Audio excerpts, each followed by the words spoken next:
Christian Family Radio, good morning. We're Derek and Bridget with Money Mindset every week, helping you to see money as a tool, not just a goal, with our friends at Lock Shield Partners. So we're talking about real estate today, how we purchase homes, and to be successful and be smart with it, how can we get prepared?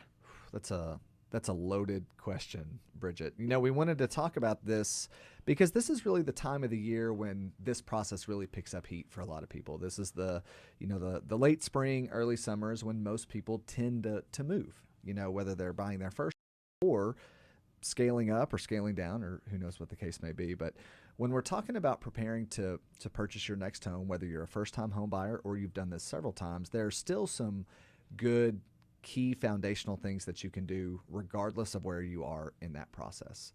Number one, it's always a good idea to go ahead and reach out to your mortgage lender in advance. Give them a heads up, say, hey, we're thinking about this, and go ahead and walk through the pre-qualification or pre-approval process with your bank or with your lender. That can just smooth things out so much down the road. And that can include things like getting together your tax documents, your W-2s, your income statements, all of those sorts of things so that they can start that process. Second of all, it's obviously a good idea to review your budget. Yes. We want to know how much we're going to be spending. What can I afford? How much house? What can I afford? Yeah.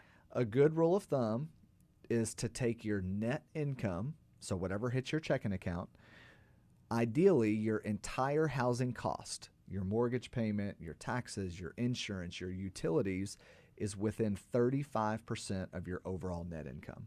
That's not a hard and fast rule, but that is a good rule of thumb, because if we start to get higher than that, it may be difficult to save and pay down other sources of debt that you may have. And that certainly is a good rule of thumb if you're a first-time home buyer. I remember that about 10 years ago, trying to figure out, okay, what can I do without getting too deep into financial waters? You can learn more about our topic today when you head on over to our website, ChristianFamilyRadio.com, or visit our friends at LockShieldPartners.com.